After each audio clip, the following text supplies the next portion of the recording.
The fluorescent lights in the hospital corridor hummed with a frequency that made Maya's teeth ache. She could taste copper, not from blood, though there had been plenty of that 3 hours ago, but from the IV needle taped to the back of her hand, the metallic tang seeping into her awareness like a warning she couldn't decode. The vinyl chair beneath her squeaked every time she shifted, and she'd stopped trying to find a comfortable position. Comfort wasn't meant for places like this, where the air itself felt recycled through 1,000 tragedies. Her brother's hand was warm on her shoulder. Too warm. Everything felt too something.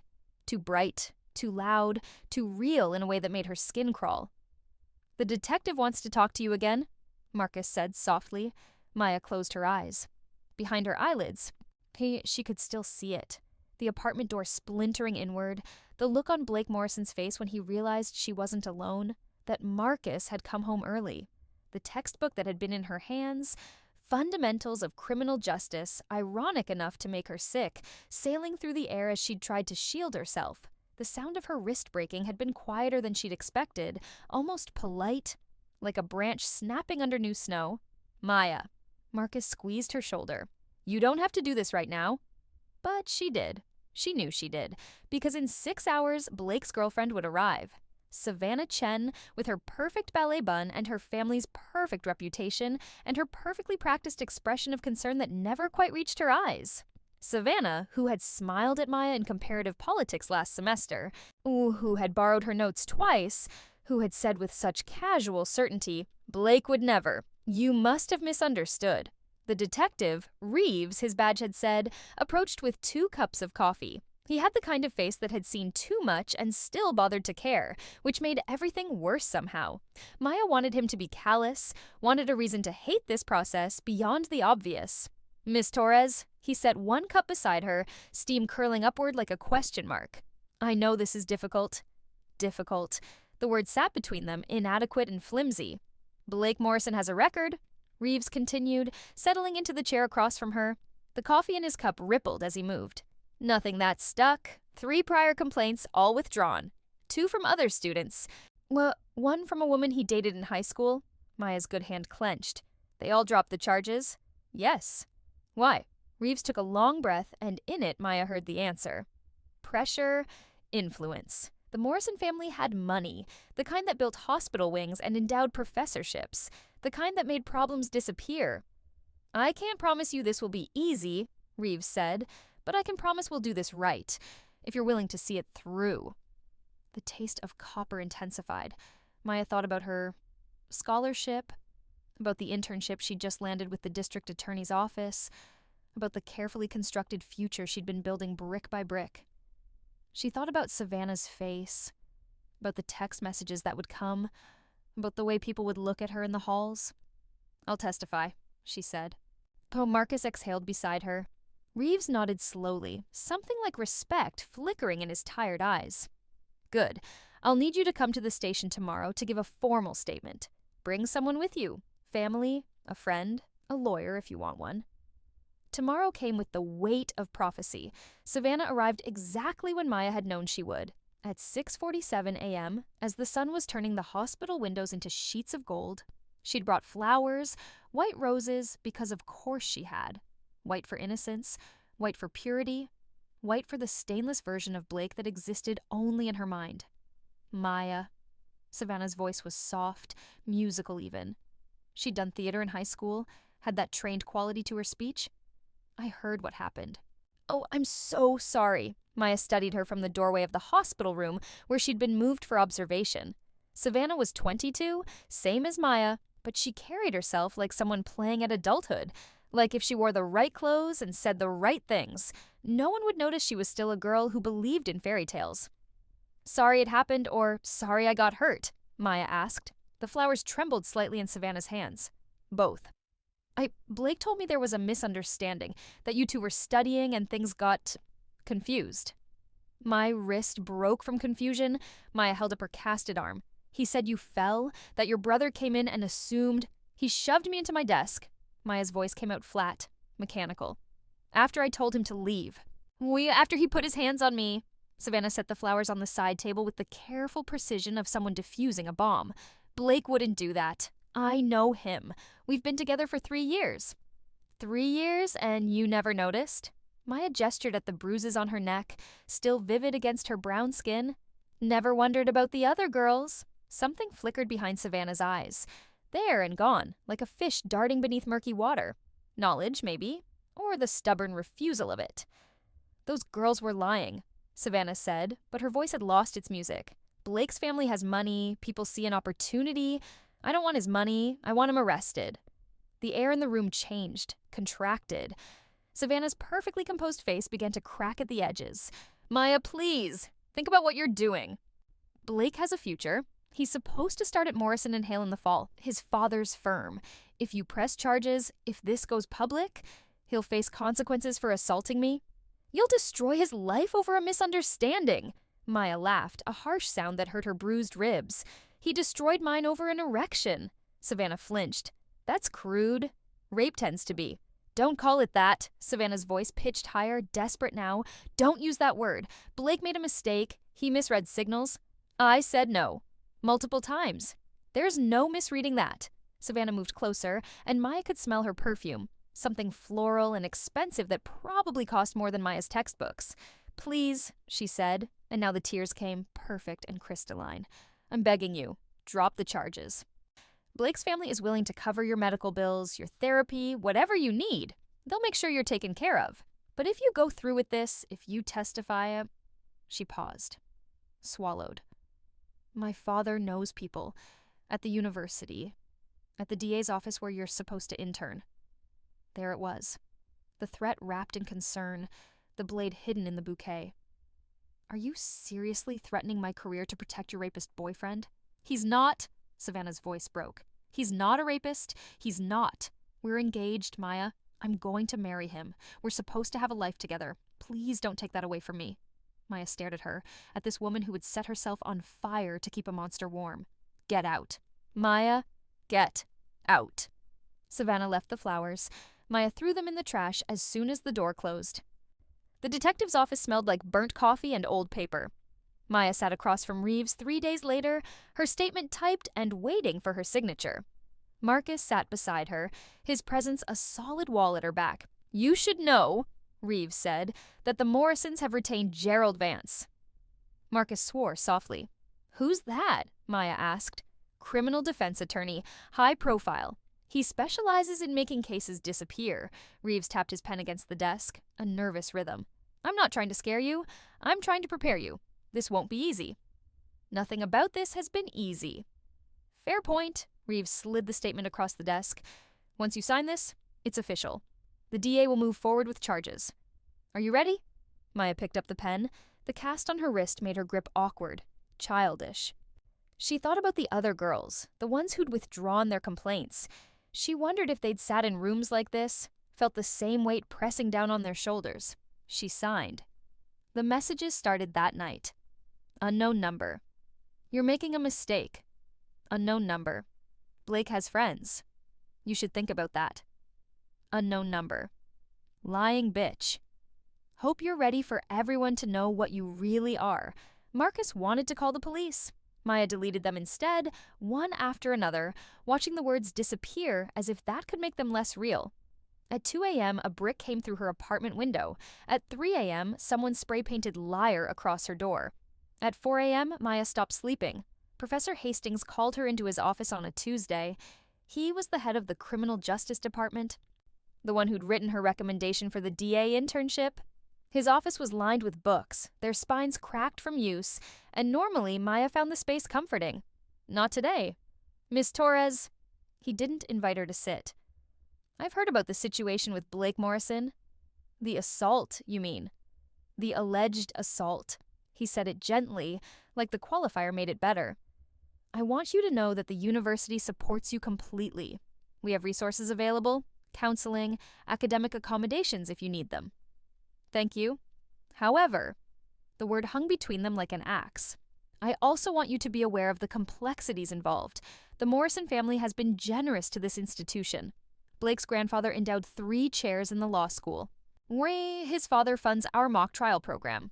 Maya felt something cold settle in her chest. Is this where you tell me to drop the charges?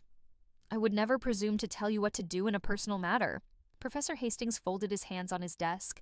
I'm simply making you aware of the potential ramifications. The university community is small. People talk. And your internship with the DA's office, I understand that's very important to your career plans. It is. District Attorney Marsh is up for re-election this year. He's been vocal about his relationship with the Morrison family, supporting their various civic initiatives. Hastings paused, let the implications settle. I'm told that if this case moves forward, the optics could be complicated for him. And complicated for anyone associated with the case. Maya's hands started to shake. She pressed them flat against her thighs. You're saying I'll lose my internship. I'm saying that difficult cases sometimes have difficult consequences. He finally gestured to a chair. Maya didn't sit. I know this isn't what you want to hear, but you're a bright young woman with a promising future. Is it worth risking everything over an incident that, by all accounts, was an unfortunate misunderstanding between two people who'd been drinking? I wasn't drinking. Blake says you were. Blake's a liar. Professor Hastings sighed, the sound heavy with practiced disappointment. This is exactly the kind of he-said-she-said situation that destroys careers, Maya, his and yours. Sometimes the most courageous thing we can do is walk away. Heel. Knee, move forward. Maya stood. Her legs felt distant, like they belonged to someone else. Is that what you told the other girls? Hastings' expression flickered. What other girls? The ones who came before me, the ones who dropped their complaints. Maya moved toward the door. Did you tell them it was courageous to let him get away with it? Miss Torres? But she was already gone, the door closing behind her with a sound like a coffin lid. The DA's office called the next morning. They regretted to inform her that the internship position had been filled by another candidate. The timing was unfortunate. They wished her the best in her future endeavors. Maya listened to the voicemail 3 times before she threw her phone across the room. Savannah came back a week later, without flowers this time. She looked thinner, the shadows carved beneath her eyes like something had been hollowing her out from the inside. He's not eating, she said without preamble. Maya had opened the door of her apartment, the new apartment because she couldn't stay in the old one after the brick, after the graffiti, and there Savannah stood, wraith-like in the hallway. Blake. He's not sleeping. He keeps having these episodes. Panic attacks, his therapist says. He's talking about hurting himself, Maya, because of what you're doing to him. Maya leaned against the doorframe. So now it's my fault if he self-harms? Isn't it? Savannah's eyes were red-rimmed, desperate. You're destroying him. The university suspended him pending the investigation. His father won't speak to him. His mother cries every time she looks at him. Well, all because you won't just let this go. He assaulted me. He made a mistake. Savannah's voice cracked. One mistake, and you want to ruin his entire life for it? He broke my wrist. Maya stopped.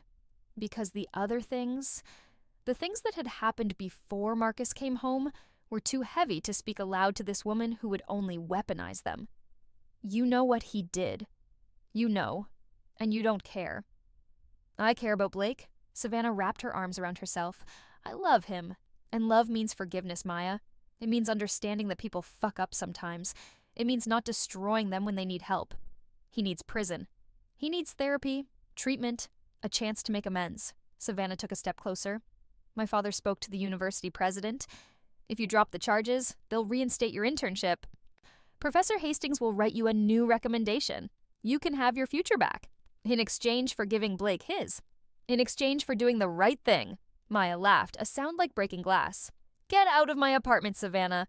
Please. The word came out small, shattered. I'm begging you. Blake is all I have. My parents are divorcing. Did you know that? My mother's having an affair with her tennis instructor, and my father's threatening to cut me off if I don't come home and talk sense into her. Blake is the only good thing in my life. The only person who makes me feel like I matter. And you're taking him away from me. For a moment, just a flash, Maya felt something like pity. Then she remembered the taste of copper, the sound of her wrist breaking, the weight of Blake's body pinning her down. Oh, you matter, Maya said quietly, but not enough to let him hurt someone else. Savannah's face hardened. You're going to regret this. Probably. I mean it. My family doesn't lose, Maya. We don't let people destroy what's ours. She turned to leave, then paused. The preliminary hearing is next week. A lot can happen in a week. The threat was clear. Maya closed the door and locked it, then checked the window locks, then checked the door again. She would check them 6 more times before she managed to sleep. The pictures appeared on Tuesday. Maya Torres, caught mid-laugh at a party 2 years ago, red cup in hand. Maya Torres dancing with a guy whose name she couldn't remember. A Maya Torres in a dress that the anonymous poster deemed too short for someone who claims to be a victim. The post had been shared 400 times before Maya even saw it. This is who wants to destroy Blake Morrison's life. A party girl looking for a payday. The comments were worse than the pictures. Attention, whore. She probably begged for it, then changed her mind. Innocent until proven guilty, but she's guilty of being a slut. Marcus found her on the bathroom floor, phone clutched in her shaking hands, reading each comment like a form of self-harm. "Stop," he said, taking the phone gently. "Maya, stop. These people don't know you." "Everyone knows me now." Her voice sounded distant, hollow. "Everyone's seen. Everyone thinks. Everyone's an idiot." Marcus sat beside her on the cold tile. "And everyone will forget about this in a week. Some other drama will take over." But they didn't forget. The post was followed by another, then another. Someone found her Facebook from high school. Screenshots of teenage stupidity served up as evidence of her corruption. Someone else claimed to have hooked up with her at a party, described her in terms that made Maya's skin crawl. The university newspaper ran an editorial about due process, about the dangers of rushing to judgment, about how accusations could ruin lives. Blake Morrison's life, they meant. Never Maya's. The preliminary hearing was held on a Thursday morning in a courthouse that smelled like floor polish and institutional despair. Maya wore a navy suit that Marcus had helped her pick out, professional and modest. She'd read somewhere that what victims wore to court mattered, that juries judged you on everything from your hemline to your expression. Blake wore a suit too, expensive and perfectly tailored. He looked younger somehow, vulnerable. His lawyer had probably told him to cry if he could manage it. Savannah sat behind him in the gallery, her hand on his mother's shoulder in a gesture of solidarity. Mrs. Morrison was crying, quiet, dignified tears that caught the light just so. The prosecutor was a woman named Julia Reeves, no relation to the detective. She was young, competent, and clearly exhausted in a way that suggested this wasn't her first case against the Morrison family legal machine. "Ms. Torres," she said during a break, her voice low, "I need to be honest with you. Gerald Vance is good at what he does. He's going to paint you as unreliable. He's going to bring up every drink you've ever had, every relationship, every bad decision. He's going to make the jury think you're either a liar or too drunk to remember what really happened." "I wasn't drunk." "I know, but he'll create reasonable doubt. That's all he needs." Julia paused. "Are you prepared for this? It's going to get ugly." Maya thought about the social media posts, the messages, the brick through her window. It's already ugly. It can get worse. Then let it. But Maya wasn't prepared. Not really. Not for the way Gerald Vance made her sexual history sound like a rap sheet. Not for the way he described her friendship with Blake. They'd shared one class, said hello twice, as if it were an intimate relationship gone sour. Not for the expert witness who testified that traumatic memories were unreliable, that the mind played tricks, that what Maya remembered might not be what actually happened. The judge ruled there was enough evidence to proceed to trial. Barely. Outside the courthouse, reporters swarmed. Someone shoved a microphone in Maya's face. "Miss Torres, do you have any comment on Blake Morrison's statement that this is a case of regret, not assault?" "Miss Torres, is it true you'd been drinking before the alleged incident?" "Miss Torres, how do you respond to allegations that you're doing this for attention?" Marcus pulled her away, his arm a shield around her shoulders. But not before Maya saw Savannah, standing at the top of the courthouse steps, her expression unreadable. Their eyes met for a moment. Savannah smiled. It was the smile that would haunt Maya for the rest of her short life. The trial was set for 6 weeks later. Maya spent those weeks in a kind of suspended animation, going through the motions of living while feeling fundamentally dead inside. She went to classes but didn't hear the lectures. She ate but tasted nothing. She slept in fragments, always aware of the locks, the windows, the sounds in the hallway. The social media campaign intensified. Someone started a website dedicated to exposing her, complete with photoshopped images that made her look drunker, sluttier, more culpable. Someone else started a petition to have her expelled from the university for making false accusations. It got 2,000 signatures. Professor Hastings called her in again. This time, he didn't pretend it was about support. The university's position has become untenable, he said. We're receiving complaints from donors, from alumni, from parents who don't want their children attending an institution that harbors someone who would make these kinds of allegations. Harbors? Maya repeated. I'm a student. I was assaulted on campus. Allegedly assaulted, and the publicity around this case is damaging our reputation. He slid a paper across his desk. We'd like you to take a voluntary leave of absence, effective immediately. Once the trial is over, we can discuss your return. Maya didn't touch the paper.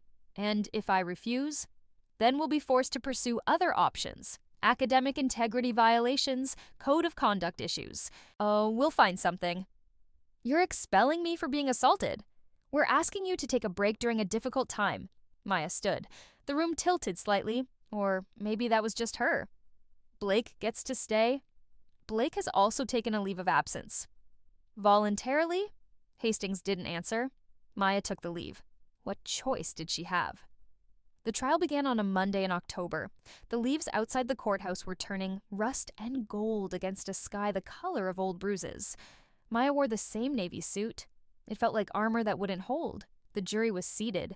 7 women, 5 men, their faces carefully neutral. Maya tried not to imagine what they thought of her, tried not to see judgment in every expression. Julia Reeves had told her not to make eye contact, not to seem aggressive or emotional. Just be truthful, she'd said. Felt as if truth mattered in a room designed to twist it. Blake took the stand first, his lawyer's strategy clear. Humanize the defendant before the victim could demonize him. He spoke softly, humbly, about his relationship with Savannah, about his plans for the future, about the misunderstanding that had spiraled so terribly out of control. I thought we were on the same page, he said, and his voice actually broke. Maya and I had been flirting for weeks. That day when I came over to study, I misread the situation. I thought we both wanted. He wiped his eyes. When her brother came in, when I realized my mistake, I was horrified. I tried to apologize, and in the confusion, Maya fell. I never meant to hurt her. I would never hurt anyone. Savannah was crying in the front row. Mrs. Morrison, too. Even some of the jurors looked sympathetic. Gerald Vance stood. Blake, would you say you're a violent person? No, sir, never. Have you ever been accused of violence before these allegations? No, sir. A lie smooth as silk. The prior complaints had been ruled inadmissible. Insufficient evidence, different circumstances. The judge had allowed it. Would you say you respect women? Absolutely. My mother raised me to... On and on it went. Blake Morrison transformed into a golden boy undone by a tragic misunderstanding. When it was Julia's turn to cross-examine, she came out swinging. Mr. Morrison, you said you and Miss Torres had been flirting for weeks. Can you provide any evidence of this? Text messages, emails, witnesses who saw this flirtation? Blake hesitated. It was more subtle. Looks across the classroom. Smiles. Smiles? Well, I see. And on the day in question when you entered Miss Torres's apartment, was she expecting you? We'd discussed studying together. Can you provide evidence of this discussion?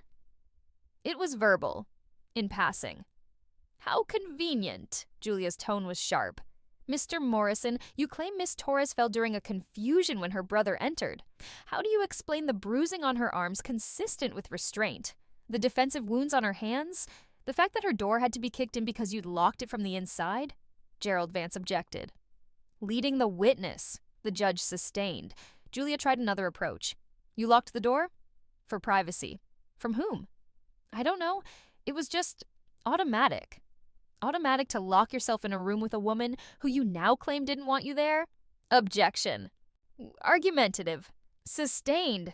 The dance continued back and forth, but Maya could see the jury's faces.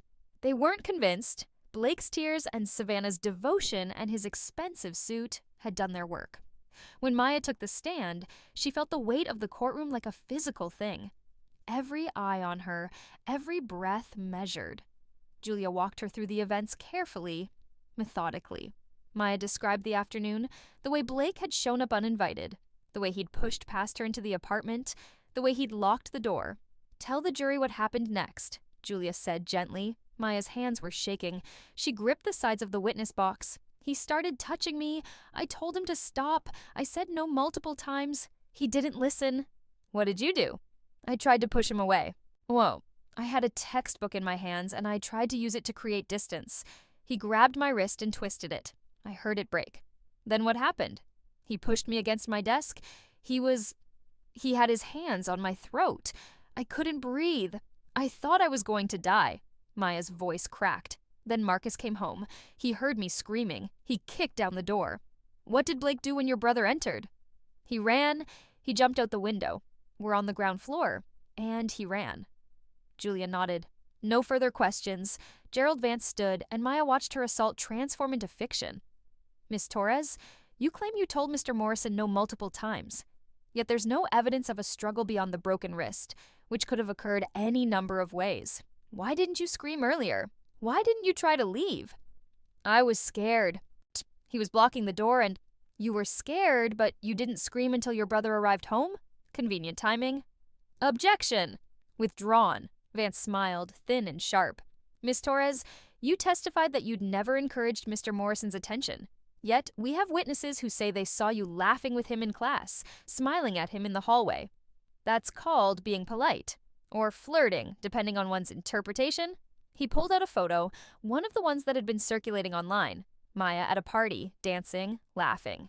Is this you? Yes. You appear to be having a good time. It was a party.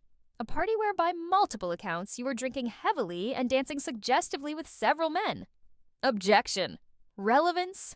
Your Honor, I'm establishing a pattern of behavior that contradicts Miss Torres's claim that she's an innocent victim in this situation. The judge allowed it. The cross-examination continued for 3 hours. By the end, Maya felt dissected, every part of her life laid out and found wanting. Her dating history, her drinking habits, the time she'd been written up for coming home past curfew in her freshman dorm, every tiny transgression presented as evidence of her fundamental unsuitability as a victim. When she finally stepped down, she couldn't meet Julia's eyes. The verdict came back after 2 days of deliberation. Not guilty. The words hit Maya like a physical blow. She heard Savannah's cry of relief, saw Blake collapse into his lawyer's arms, watched the Morrison family embrace as if he'd been saved from execution rather than consequences outside the courthouse.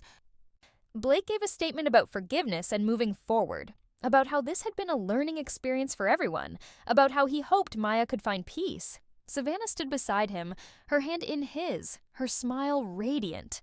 The reporters swarmed Maya with different questions now. How did it feel to lose? Did she regret wasting the court's time? Would she apologize to Blake for the damage she'd done to his reputation? Marcus dragged her away before she could do something stupid like answer. The weeks after the verdict blurred together into a gray smear of existence. Maya stopped going to classes. She was still officially on leave anyway. Stopped answering calls from the few friends who hadn't abandoned her.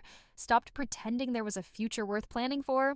The university sent a letter denying her readmission. The photos from the trial, the publicity, it had created an environment incompatible with learning, they said. Perhaps she could reapply in a year or two, once things had settled. Blake was back on campus within a week. Savannah posted a photo of them together, his arm around her waist, her head on his shoulder. The caption, "Through the storm, we endure." #truth wins #moving forward.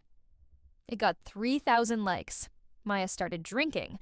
Not much at first, just enough to quiet the voices in her head, the ones that kept replaying the trial, the verdict, the way the jury had looked at her like she was something that had crawled out from under a rock. Marcus tried to help. He really did. He made her appointments with therapists she didn't keep. He brought her food she didn't eat. He sat with her in the dark and told her it wasn't her fault. That the system had failed her, that she was still worth something. She didn't believe him. On a Tuesday in November, Maya got a message from an unknown number.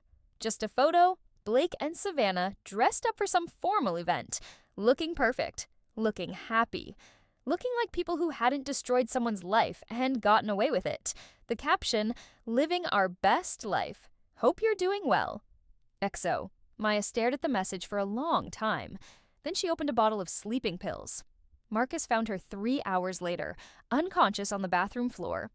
The ambulance came with sirens that sounded like screaming. At the hospital, a different doctor, A different room, but the same fluorescent lights humming their mechanical song. Maya woke to the sound and taste of activated charcoal, black and gritty in her throat. "You're lucky," the doctor said. "Your brother got here in time." Lucky. Maya laughed until she cried. The psychiatric hold was mandatory, 72 hours in a ward that smelled like antiseptic and desperation. Her roommate was a girl named Chloe, who'd tried to hang herself after her boyfriend posted revenge porn.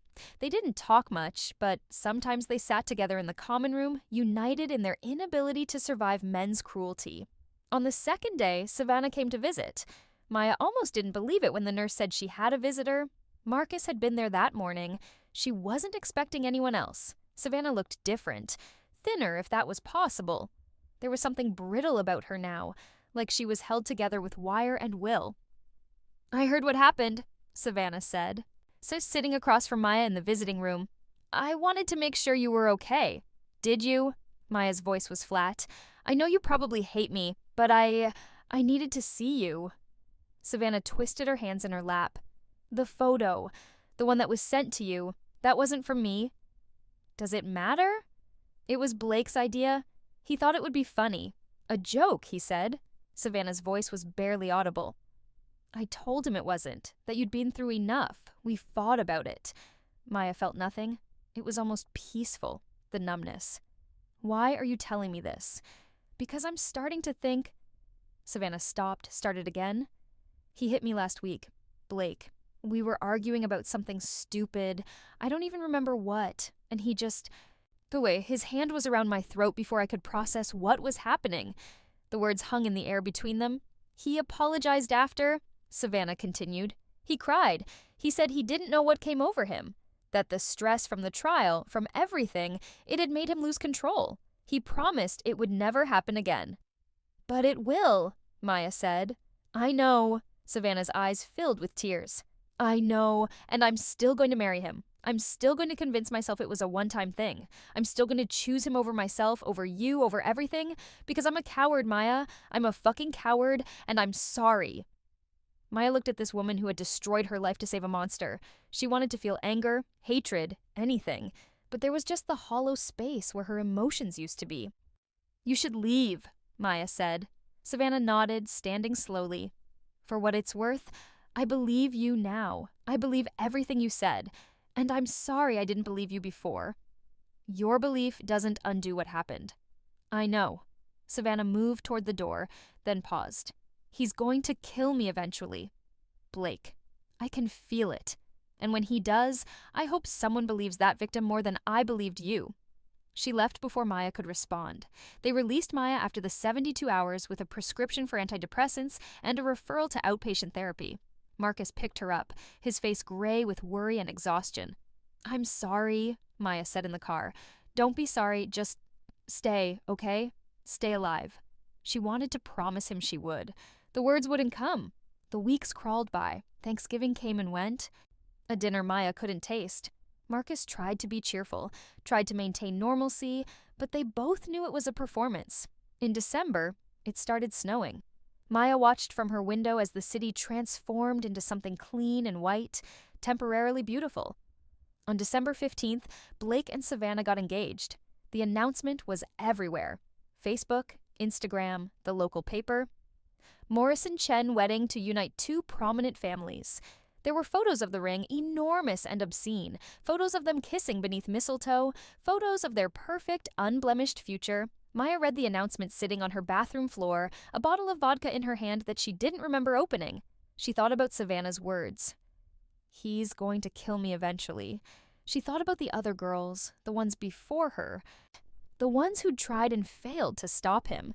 She thought about the girls who would come after. The bathroom tiles were cold against her legs. Maya could see her reflection in the mirror across from her, hollow-eyed, skeletal, more ghost than girl. Outside, the snow kept falling. Maya stood up. She wasn't sure what she intended to do, only that staying still was unbearable. She moved through the apartment like a sleepwalker, down the stairs, out into the street. The cold hit her like a slap. She wasn't wearing a coat and wasn't wearing shoes. The snow soaked through her socks immediately, but she kept walking. She didn't remember deciding to go to the bridge, didn't remember the walk, the turns. the way her breath clouded in the freezing air. But suddenly she was there, standing at the railing of the Henderson Street Bridge. Oh, looking down at the river below. The water was black and fast-moving, chunks of ice flowing like debris from a disaster. Maya climbed onto the railing. It was easier than she expected, her body moving with a certainty her mind didn't possess. From somewhere distant, she heard shouting. Someone had seen her. Someone was calling 911. But it didn't matter. None of it mattered. She thought about Blake, who would never face consequences. About Savannah, who would marry him anyway. About the system that had called her a liar. About the future that had been taken from her. And then, she didn't think at all. She jumped. The fall was shorter than expected. The water was colder. And then, Maya woke to the scent of coffee and cinnamon rolls, Marcus's favorite Saturday morning combination. The smell was so specific, so achingly familiar, that for a moment she couldn't process it. She was in her old bedroom, not the apartment she'd moved to after the assault, her childhood room with its faded posters and mismatched furniture. Sunlight streamed through the window, warm and golden. She sat up so fast her vision spun. The calendar on her wall said March 2023. March 2023. 2 months before Blake Morrison pushed his way into her apartment. 2 months before her life exploded. Maya's hands flew to her wrist, whole, unmarked, not broken. She touched her throat, smooth, no bruises. She grabbed her phone from the nightstand. March 18th, 2023. No, she whispered. No. The door opened. Marcus poked his head in, grinning. You planning to sleep all day? I made cinnamon rolls? He looked younger, happier. His eyes hadn't yet learned the weight of finding his sister beaten and broken. Marcus, Maya's voice cracked, what day is it? Saturday. You feeling okay? You look like you've seen a ghost. A ghost? She was the ghost. She had jumped from a bridge. She had felt the water close over her head, felt her lungs fill, felt the cold reach into her bones and squeeze the life out. She had died. Hadn't she? Maya couldn't finish the sentence. She stumbled out of bed, past Marcus, into the bathroom. The mirror showed her own face, younger, unmarked by the trauma that hadn't happened yet. Wouldn't happen. Couldn't happen. Maya? Marcus was at the door, concern creeping into his voice. You're scaring me. I'm fine. She wasn't fine. She was dead or insane or both. Weird dream. Must have been some dream. You're shaking. She was. She pressed her hands against the sink, trying to ground herself in the cold porcelain, in the reality of this impossible moment. If this was real, if she had somehow come back, Blake Morrison was out there, walking around, unpunished, preparing to destroy her in exactly 2 months. Unless she stopped him first. Maya spent the day in a daze, moving through conversations with Marcus like an actress who'd forgotten her lines. He kept giving her worried looks, but she couldn't explain. How could she explain that she'd lived 3 years into a future where he'd saved her from an assault, only to watch her destroy herself in the aftermath? How could she describe the taste of river water, the moment of her death? She pulled out her laptop and started searching. Blake Morrison? Still listed as a student at the university. His Facebook showed him at a party 2 nights ago. His arm around Savannah Chen, both of them laughing. The comments were full of heart emojis and congratulations on being such a perfect couple. Maya's hands clenched. In 2 months, he would assault her. In 3 years, he would put his hands around Savannah's throat. And in between, how many others? She searched for the other girls, the ones Detective Reeves had mentioned. Sarah Jennings, who'd filed a complaint in 2021. Emily Rodriguez, 2022. Both complaints withdrawn. Maya found Sarah on LinkedIn. She'd left the university, moved to Portland, worked at a nonprofit now. Her profile picture showed a woman with careful eyes, the kind of careful that came from learning not to trust. Emily was harder to find. No social media presence at all. Well, like she'd scrubbed herself from the internet. Maya sat back, her mind racing. If she reported him now, before he could hurt her, would anyone believe her? She had no evidence, no bruises, nothing but the memory of a future that hadn't happened. But the other girls had evidence. They'd filed reports. They'd withdrawn them under pressure. What if they didn't withdraw this time? Marcus knocked on her door that evening. You want to talk about it? The dream? Maya looked up from her laptop at her brother, who didn't yet know what he would become. Her savior, her anchor, the one who would find her dying on a bathroom floor and again in a frozen river. "If you could stop something terrible from happening," she said slowly, "but no one would believe you about it, would you try anyway?" Marcus settled onto the edge of her bed. "So no, that's pretty philosophical for a Saturday night. We talking about a specific terrible thing?" "Hypothetically." "Hypothetically, I'd probably try anyway. Better to fail trying than never try at all." He studied her face. "This about something at school?" "Maybe." "You know I'm here, right? Whatever it is." Maya felt tears prick her eyes. Ridiculous. Crying from kindness when she'd survived so much worse. Would survive. Had survived. Tense was complicated when you died and come back. "I know," she managed. After Marcus left, Maya made a decision. She couldn't report Blake for something he hadn't done yet, but she could find the girls he'd already hurt. She could convince them not to drop their charges. She could build a case that would stop him before he got to her. Before he got to anyone else. She started with Sarah Jennings. The email was harder to write than Maya expected. How do you reach out to someone whose trauma you only knew about secondhand? Someone who'd been pressured into silence by the same family that would later destroy you? "Dear Sarah, you don't know me, but I'm a student at the same university you attended. I know what happened to you with Blake Morrison. I know you filed a complaint and then withdrew it. I'm reaching out because I think Blake is going to hurt someone else. Soon. And I want to build a case against him, but I need evidence. I need people willing to speak up. I know this is a lot to ask. I know you have every reason to want to move on and forget. But if you're willing to talk, I'd like to listen. Sincerely, Maya Torres." She sent it before she could second-guess herself, then immediately felt sick. What if Sarah thought this was harassment? What if she reported Maya to the police? What if she just didn't respond? Maya sent a similar email to Emily Rodriguez, using the one email address she could find, an old university account. Then she waited. Sarah responded 3 days later. "Maya, I don't know how you found out about Blake, but you're right. He's going to hurt someone else. He won't stop. Men like him don't stop. I can't help you. I'm sorry. The Morrison family made it very clear what would happen if I pursued the complaint. My scholarship was threatened. My father's business received a sudden audit that cost him thousands in legal fees. I got messages, threats, had my car vandalized. I was 19 years old and I just wanted it to stop. Whatever you're planning, be careful. That family has money and power, and they will use both to protect their son. I'm sorry I can't be braver. I hope you can be." Maya read the email 5 times, memorizing the resignation in every word. Sarah couldn't help. Emily probably wouldn't either, if she even saw the message, which meant Maya had to find another way. She started documenting everything. Every interaction she'd had with Blake Morrison, which admittedly were few.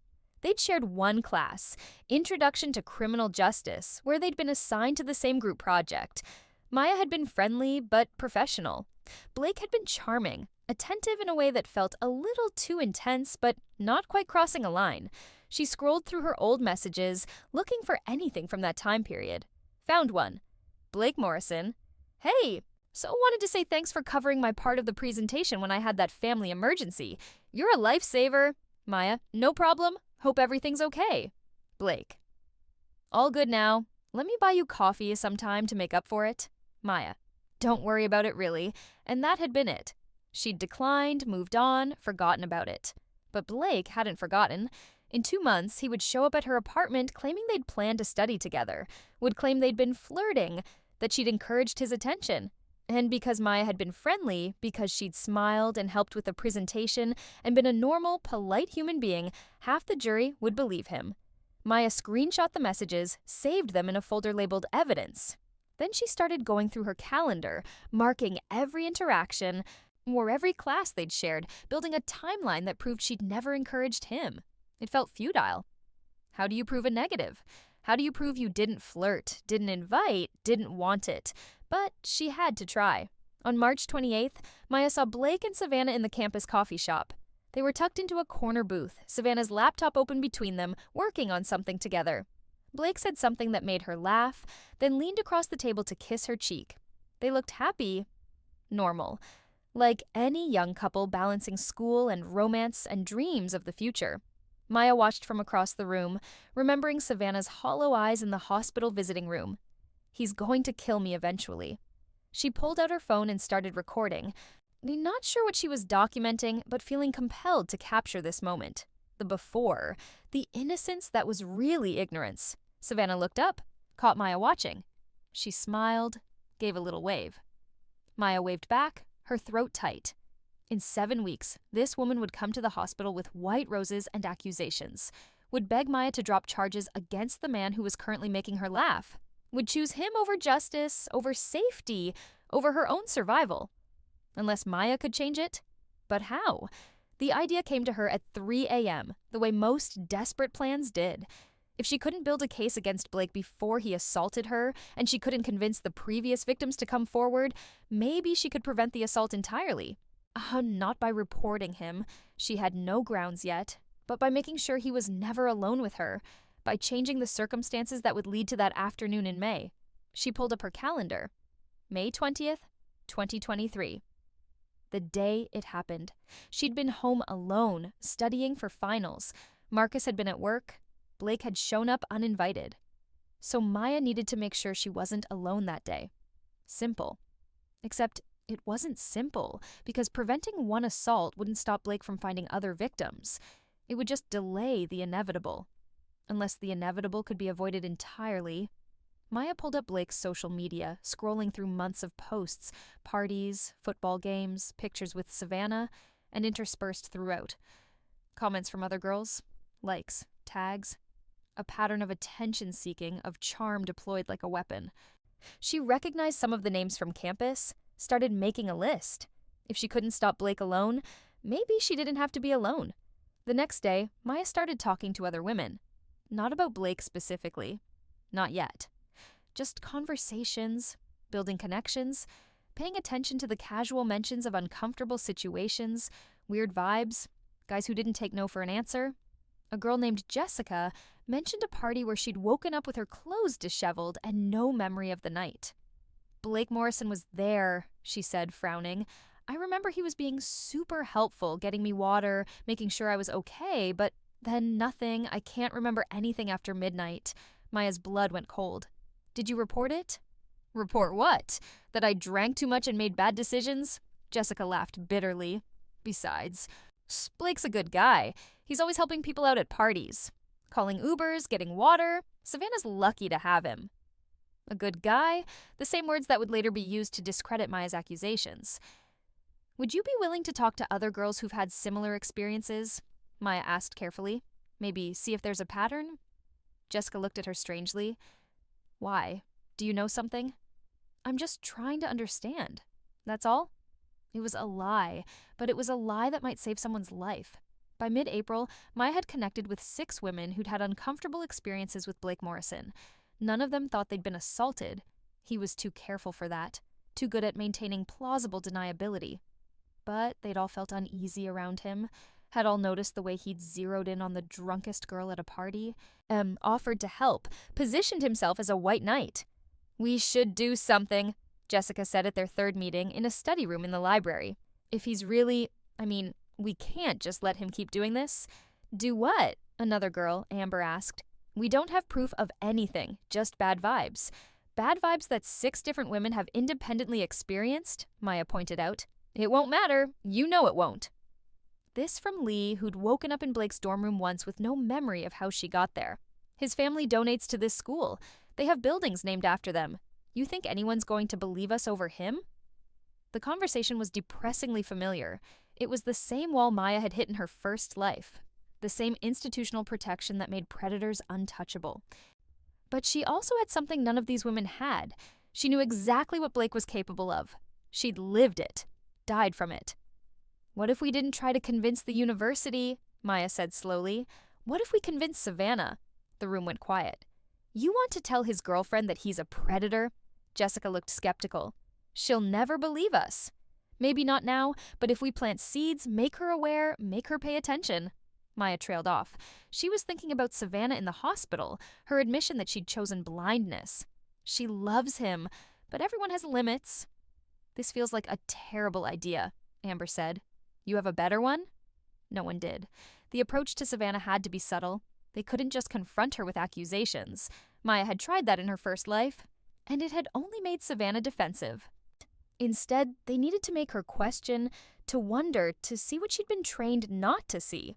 It started small. Jessica accidentally running into Savannah at the gym, mentioning in passing that Blake had been super helpful at a party where Jessica had gotten sick. He's such a good guy, making sure I got home safe. I wish I could remember more of that night, though. It's so weird how it's just blank. Then Lee, sitting near Savannah in the library, taking a phone call that was just loud enough to overhear. No, I'm telling you, I don't remember going to his room. I remember the party and then I woke up there. Yeah, Blake Morrison. No, he said nothing happened, that he just let me sleep it off. Carefully planted seeds that might bloom into doubt. Maya watched Savannah for signs that it was working. She saw her frown when Blake came back from the bathroom at a restaurant, saw her glance at her drink like she was wondering something she didn't want to name. But Savannah was loyal. Savannah was committed. Savannah had invested 3 years in the idea that Blake Morrison was her future, and cognitive dissonance was a powerful drug. It might not be enough. May 20th approached like an execution date. Maya had circled it on her calendar in red, had counted down the days with increasing dread. She'd changed things. She'd connected with women Blake had hurt. She'd tried to warn Savannah. But what if it wasn't enough? What if fate was a closed loop and the assault happened anyway, just differently? Marcus noticed her anxiety. You've been weird lately. More than usual. Just stressed about finals. You sure that's all it is? Maya looked at her brother, thought about the future where he'd kick down her door and find her broken. If something bad happened to someone you loved, and you could have prevented it, would you want to know? Even if knowing made you responsible? Marcus was quiet for a long moment. I think I'd rather know. Rather have the chance to help than find out too late, Maya nodded. I need you to do something for me. Okay. On May 20th, I need you to come home early from work, by 2 p.m. at the latest, and I need you to check on me even if I say I'm fine. Why? What's happening May 20th? Maybe nothing. But if something does happen, I need you there. Marcus studied her face. You're scaring me, Maya. I'm scared too, she admitted. But I'm also trying to be smart this time. This time, Maya didn't answer. May 20th dawned gray and humid, the air thick with the promise of storms. Maya woke with her heart already racing, the phantom taste of copper in her mouth. She'd spent the night before with Amber and Jessica, all of them crowded into Jessica's apartment, mapping out contingency plans. If Blake showed up at Maya's place, Jessica would text her every 15 minutes. If Maya didn't respond, they'd call the police. This feels insane, Amber had said. We're planning for an assault that hasn't happened based on, what, your bad feeling? Trust me, Maya had said, and meant it literally. Please. Now sitting in her apartment at 1:30 p.m., Maya watched her phone. No messages from Blake? No sign he was coming? Maybe she'd changed enough. Maybe the conversation with Savannah had worked, had made him more careful. Or maybe he was just late. At 1:47, there was a knock on the door. Maya's heart stopped. She looked at her phone. She'd set up an automatic recording app that would capture audio if activated. Her finger hovered over it. Another knock. Maya? It's me. Blake's voice. Maya's hands started shaking. She activated the recording, then moved to the door, her phone in her pocket. Through the peephole, she could see him, smiling, casual, holding a textbook, looking exactly like he had in her memories. Hey, he said when she opened the door.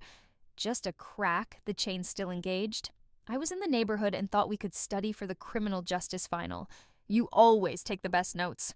I'm busy right now. Maya's voice was steady, stronger than she felt. Come on, it'll be quick. I'm really struggling with the case law section. He pushed against the door lightly. Testing. I said I'm busy. Maya pulled out her phone, held it up. And I'm recording this conversation. Blake's expression flickered. Just for a second, the mask slipping to show something cold and calculating underneath. Then the smile was back, smooth as ever. Recording? Why would you need to record us studying? Because you're not here to study, Blake. We've barely spoken all semester. You've never asked for help with notes before, and you're lying about being in the neighborhood. You live on the other side of campus. Another flicker. I don't know what you think this is. I think you should leave now. Maya, you're being paranoid. I'm just trying to... The sound of footsteps in the hallway made them both turn. Marcus appeared, his face tight with concern. Everything okay here? He was early. He'd actually come early. Blake stepped back from the door, hands up in a gesture of innocence. Yeah, man, everything's fine. Just offering to study with your sister. Didn't realize it was a big deal. It's not a big deal, Marcus said evenly, because you're leaving. Sure, Blake backed away, but not before giving Maya a look that promised that this wasn't over. See you around, Maya. After he left, Maya closed the door and slid down it to sit on the floor, her legs suddenly unable to hold her. You want to tell me what that was about? Marcus crouched beside her. I just prevented my own assault, Maya said, and started laughing, a high, slightly hysterical sound. I actually prevented it. Marcus stared at her. What? So Maya told him. So not everything. Not the death, not the bridge, not the impossible truth of her return. But enough. About the other girls, about Blake's pattern, about knowing somehow that today was when he would try. And you didn't tell the police because I have no proof, just certainty. Maya looked up at her brother. You believe me? I believe that Blake Morrison is a piece of shit who just tried to push his way into your apartment and only stopped when he saw me. Marcus pulled out his phone. I'm calling Detective Reeves. Wait, you know Reeves? He's dating my boss's sister? Why? Maya laughed again. Because of course. Of course Marcus already knew the detective who would later handle her case. The universe was nothing if not economical with its coincidences. Make the call, she said. The Detective Reeves took Maya's statement that evening. She told him about the other girls, about the pattern, about Blake's appearance at her door with a flimsy excuse. It's not much, Reeves admitted. Showing up at someone's door isn't a crime, but combined with these other incidents, if the other young women are willing to talk, they are, Maya said. Or they will be. They're scared, but they're angry too. Reeves nodded slowly. I'll talk to them. See if we can build something. But Miss Torres, I need you to be careful. If Morrison is what you say he is, and he realizes you're organizing against him, I know. He'll escalate? Exactly. What Reeves didn't know, what Maya couldn't tell him, was that escalation was exactly what she was counting on. Because Blake Morrison was careful. He chose vulnerable targets, isolated moments, situations where his word would always trump theirs. But if he felt cornered, if he felt threatened, he would make a mistake, and Maya would be ready. Blake made his mistake 6 days later. Maya heard about it from Jessica, who heard about it from Lee, who was in the ER with Savannah Chen. He choked her, Jessica said over the phone, her voice shaking. At some party off campus, people saw them arguing, saw her crying, but everyone just thought it was couple drama. Then someone heard her screaming from one of the bedrooms. Maya was already grabbing her keys. Which hospital? St. Catherine S. But Maya, I don't think she wants to see you. I don't care. I'm going. The hospital smelled the same as it would have, in her first life. Fluorescent lights humming, vinyl chairs squeaking. The particular quality of recycled tragedy in the air. Lee met her in the waiting room. She won't press charges. The police are here. They've been talking to her for an hour, and she keeps saying it was an accident. Where is she? Room 3B. But seriously, Maya, she's not... Maya didn't wait to hear the rest. She pushed into room 3B and found Savannah sitting on the hospital bed, a bruise blooming across her throat in the perfect shape of a handprint. Their eyes met. You knew, Savannah said. Her voice was hoarse, broken. When you and those other girls started talking to me, asking weird questions, making sure I heard stories about Blake, you were trying to warn me. Maya closed the door behind her. Yes. Why didn't you just tell me? Would you have believed me? Savannah laughed, a sound like shattering glass. No. I wouldn't have. I didn't want to see it. She touched her throat gently. But I see it now. Good. Then press charges. I can't. Savannah, you don't understand. My father already called. The Morrison family already called. If I press charges, if I make this public, my family will cut me off. My father's business will suffer. My mother will... She stopped, tears streaming down her face. I can't do that to them. Maya moved closer, sat on the edge of the bed. And what happens next time? Because there will be a next time, for you or for someone else. Maybe there won't be. Maybe this scared him. Maybe it didn't scare him when he hurt Sarah Jennings, or Emily Rodriguez, or the girl in high school. Maya took Savannah's hand. It didn't scare him when he tried to assault me last week. Savannah's head snapped up. What?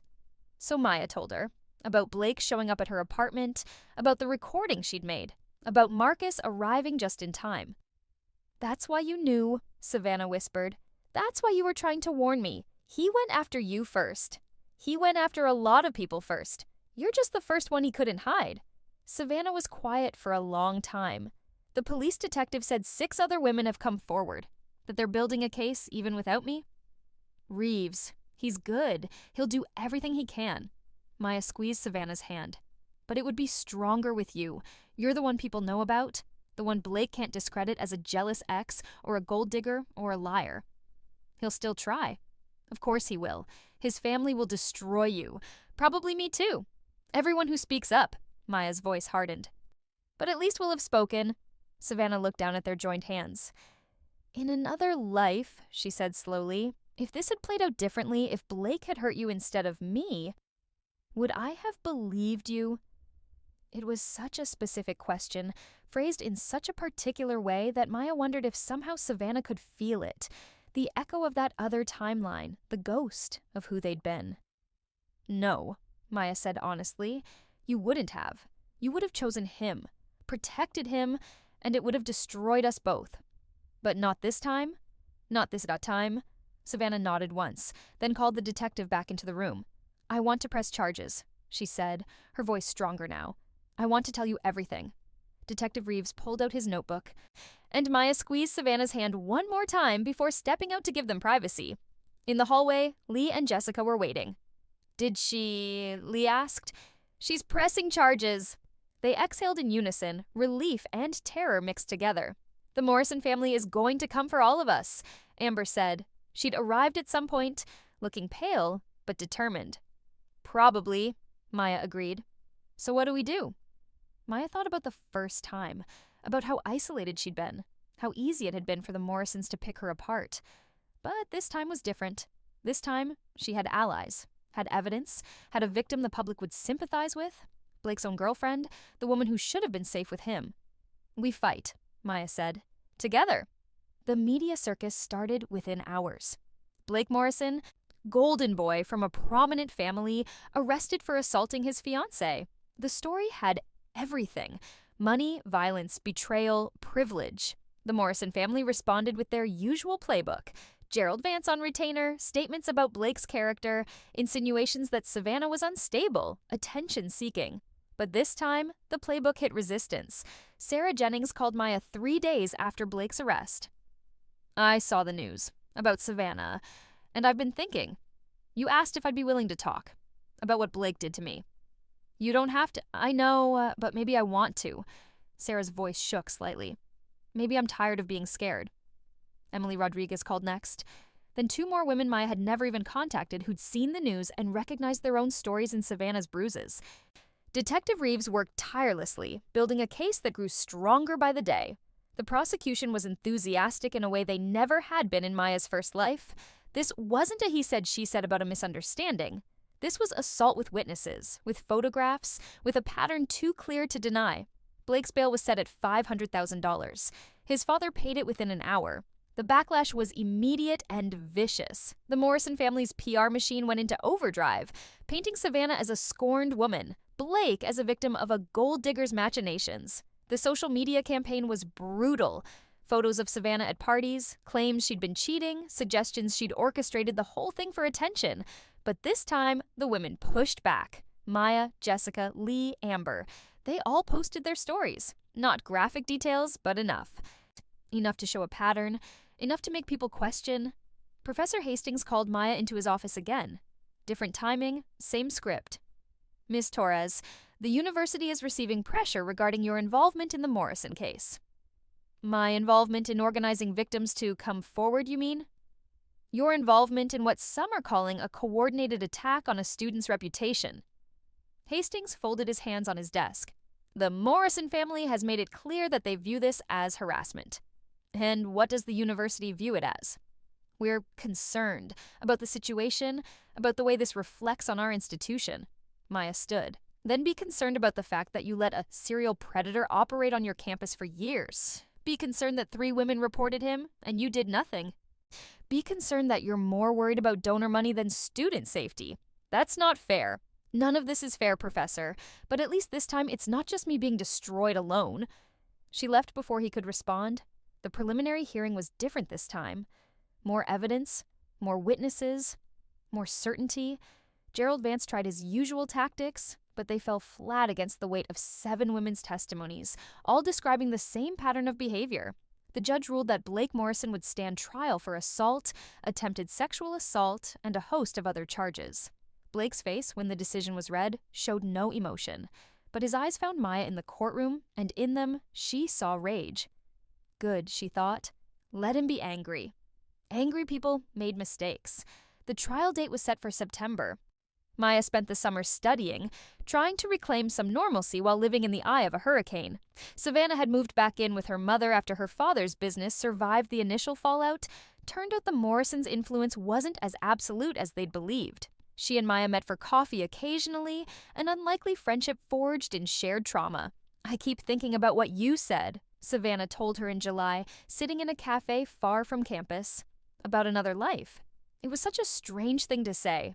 Maya stirred her coffee, watching the cream swirl. Was it? It was specific, like you'd actually seen it. Savannah leaned forward. "Sometimes I have these dreams, about a different version of events, where Blake hurt you instead of me, where I didn't believe you, where I chose him over everything, over everyone. And it destroyed us both." Maya's hand stilled. Dreams? Vivid ones. So vivid they feel like memories. Savannah's eyes searched Maya's face. "Do you ever feel like you've lived something before?" The question hung between them, weighted with implications Maya wasn't ready to unpack. "Sometimes," Maya said carefully. "Sometimes I think we all get second chances. If we're lucky. And if we're not, then we make the most of the first one." Savannah nodded slowly, seeming to accept this non-answer, but Maya could see her still wondering, still reaching for something just beyond her grasp. Let her wonder. Some truths were too impossible to speak aloud. The trial began on September 12th, under a sky heavy with late summer storms. Maya sat in the gallery with the other women, a united front against the Morrison family's money and influence. The prosecution was stronger this time. Julia Reeves, who'd been so overwhelmed in Maya's first life, was fierce and focused, presenting evidence with surgical precision. Blake took the stand in his own defense, performing the same contrition he'd shown before. But this time, there were 7 women's stories to contradict him. 7 patterns of behavior he couldn't explain away. Gerald Vance did his best, painted the women as conspirators, suggested they were coordinating their stories for attention or money, but the jury wasn't buying it. When Savannah took the stand, the courtroom went silent. She described the relationship, the gradual escalation, the moment when charm became control became violence. "I loved him," she said, her voice clear despite the tears. "Well, I thought love meant forgiveness, meant understanding. But I understand now that real love doesn't leave bruises. Real love doesn't make you afraid." Blake's lawyer tried to discredit her. Failed. The verdict came back after 4 days of deliberation. Guilty, on all counts. Blake Morrison was sentenced to 12 years. With parole, he might serve 8. It wasn't enough. It would never be enough. But it was more than the nothing he'd received in Maya's first life. Outside the courthouse, Savannah and Maya stood together facing the press. "We want other women to know they're not alone," Savannah said into the microphones. "That speaking up is hard, and it might cost you, but silence costs more." Maya added, "The system isn't perfect. It's designed to protect people like Blake Morrison. But if we fight together, if we refuse to be silenced, we can make it better." The questions came rapid fire. How did they feel? Were they satisfied with the sentence? What message did this send? Maya tuned them out, watching instead as Blake was led away in handcuffs. He looked at her one last time, and she expected to see hatred. Instead, she saw something like understanding. Like he knew that she'd known all along, that she'd been 10 steps ahead from the start. Let him wonder, too. 2 years later, Maya graduated with honors from the university's criminal justice program. She'd gotten a new internship, this one with a nonprofit focused on supporting assault survivors. Marcus stood in the crowd whistling too loudly, embarrassing her in the way only big brothers could. Savannah graduated too, from a different school. She'd transferred after the trial. He started fresh somewhere her name wasn't synonymous with tragedy.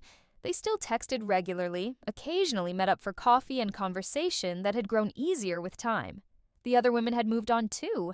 Sarah was getting a master's degree, Emily was married, Jessica was in law school, planning to specialize in victims' rights.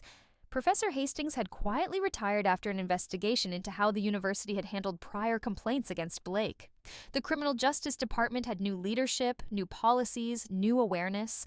Things changed, slowly, imperfectly, but they changed. Maya still thought about the bridge sometimes, about the river and the cold and the moment when she'd decided living wasn't worth the pain. She thought about the impossible gift of a second chance. About the timeline where she'd suffered alone and Blake had gone free. She didn't know why she'd been sent back. Didn't know if it was real or an elaborate hallucination produced by a drowning brain. Didn't know if somewhere there was another version of her who jumped and never surfaced. But she knew this. She'd used her second chance. She'd saved herself and Savannah and all the other women who might have come after. She'd turned her trauma into action, her death into life. On the morning of her graduation, Maya woke to the smell of coffee and cinnamon rolls. Marcus had snuck into her apartment to make breakfast, the same way he had 2 years ago on the morning that had started her second life. "You planning to sleep all day?" he called from the kitchen. Maya smiled, swinging her legs out of bed. Her wrist was whole, unmarked, never broken. Her throat bore no bruises. She'd carry other scars, the invisible kind, but she'd earned them in battle, not in defeat. "Coming," she called back. In the kitchen, Marcus had set the table like it was a celebration. Because it was. Not just of graduation, but of survival. Of speaking up. Of refusing to be silent. "Speech," Marcus demanded, handing her a cinnamon roll. "I don't have a speech." "Bullshit. You always have a speech." Maya took a bite, savoring the sweetness, the warmth, the simple pleasure of being alive to taste it. "Okay, here's my speech. Thank you for believing me, even when it didn't make sense, even when I couldn't explain. Thank you for showing up." Marcus raised his coffee cup. "Always." They ate breakfast in comfortable silence, the morning sun streaming through the windows, turning everything golden. Later at the ceremony, when they called Maya Torres's name and she walked across that stage, she thought about all the women who'd walked with her. The ones who'd spoken up, the ones who'd been too scared, the ones who'd tried and failed and tried again. She thought about Savannah, who'd chosen courage over comfort. She thought about Sarah and Emily and Jessica and all the others who'd found their voices. And she thought about the girl she'd been, both versions of her, who'd learned that surviving wasn't just about living, but about making your life mean something. The diploma felt light in her hands, almost weightless, but the future it represented felt solid, real, earned. Maya smiled, not for the cameras, not for the crowd, but for herself. For the girl who jumped off a bridge and somehow impossibly climbed back up. For the woman she'd become. For the second chance she'd refused to waste. The smell of cinnamon rolls would always mean new beginnings. The taste of coffee would always mean morning. And morning would always mean possibility. The sound of her brother's voice would always mean safety. These were the small, perfect things Maya had learned to notice. The sensory details that grounded her in the present reminded her that this life, this second, impossible, precious life, was real. In the weeks after graduation, Maya would start her job at the nonprofit. She would help other survivors navigate the legal system, offer the support she'd once needed. She would watch some cases succeed and others fail, would learn that justice was messy and imperfect and still worth fighting for. Savannah would visit sometimes, and they would talk about everything and nothing, dancing around the question neither could quite ask. Did we really get a second chance? Or did we just choose differently this time? It didn't matter. Not really. What mattered was that Blake Morrison was in prison, that 7 women had found their voices, that the next potential victim had been saved because someone had finally said, enough. What mattered was that Maya woke up every morning and chose to keep waking up. On a Tuesday in October, exactly 3 years after the day she'd jumped from the Henderson Street Bridge, Maya stood on that same bridge. Not to jump this time, but to remember. She looked down at the water, black and fast-moving, and thought about the girl who'd been broken by the system, by a predator, by the weight of being alone. Then she thought about the woman she'd become, scarred but strong, damaged but not destroyed, still fighting even when it was hard. "Thank you," she whispered to the river, to the universe, to whatever force had given her a second chance. The wind picked up, cold and sharp, and Maya pulled her jacket tighter. Then she turned away from the railing and walked back toward the city, toward her life, toward all the mornings that still waited to unfold. Behind her, the river kept flowing, but Maya was done drowning. She was too busy learning how to fly.